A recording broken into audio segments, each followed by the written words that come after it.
You can invite new users to your CCAI account so that you and your team can operate the account using multiple emails. To see what users you have invited to your account, go down to the Admin tab.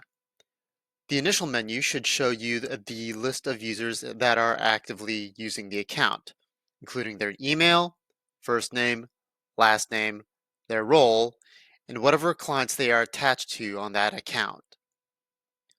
To invite new users, go over to the Invitations tab. Until you invite your first user, you'll be prompted to start by inviting any friends. To invite new users to your CCAI account, you'll need to attach their email, give them a role, and attach them to whichever clients you already have on your account.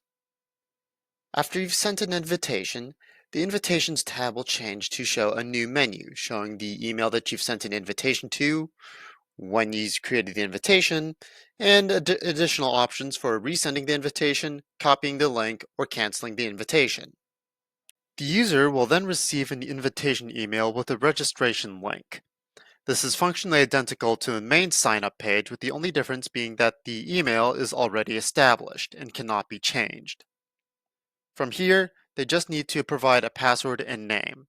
Alternatively, if they already have an account on CCAI, they can log on and register that email with the new account.